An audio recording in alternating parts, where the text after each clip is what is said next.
let's talk about voting in the Australian Senate, right? So you have two options, voting above or below the line.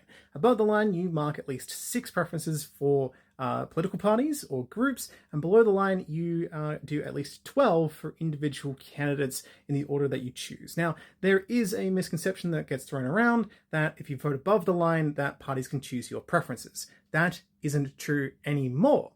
It used to be that you had to fill in the ballot for every single person below the line, or just one above the line. And one above the line was like, oh, that's so easy, right? Done. But that doesn't give you preferences, right? Like you're just going like, top to bottom for the candidates listed. But if there are, say, 2 candidates and neither of them get elected, where do your preferences go? There used to be a thing called group voting tickets where, well, that party gets to choose where your vote goes.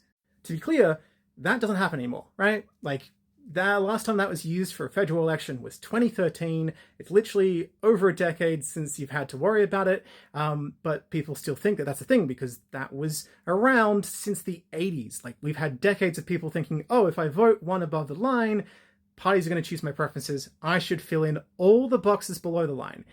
But you don't need to do that. Now, the important thing to understand here is that your vote cannot go anywhere that you don't personally put a number next to, right? So if you number the 12 least popular candidates in your state or territory below the line, and none of them get a quota, well, your ballot gets exhausted and, well, your vote goes nowhere. It's simply not counted. So the more preferences you put, the more likely that your ballot will inevitably end up going to someone and be included in their quota and help someone win.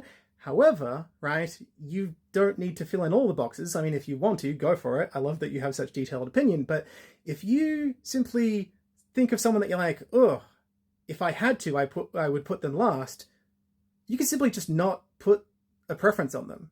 You can just never allow them to have your vote on a Senate ballot by simply not giving them a number.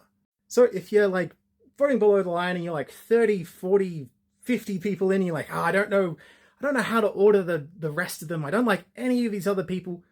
That's okay. You don't need to preference them. You can just leave it blank at that point. Again, like, it's up to you. You are in charge of your preferences. You're in charge of the order. You're in charge of where it goes to. Just make sure that at the very least, you do the minimum of either 6 above the line or 12 below the line. And what you do from there is up to you, right? Feel free to fill them all in or just 12. It's, again, up to you. Enjoy.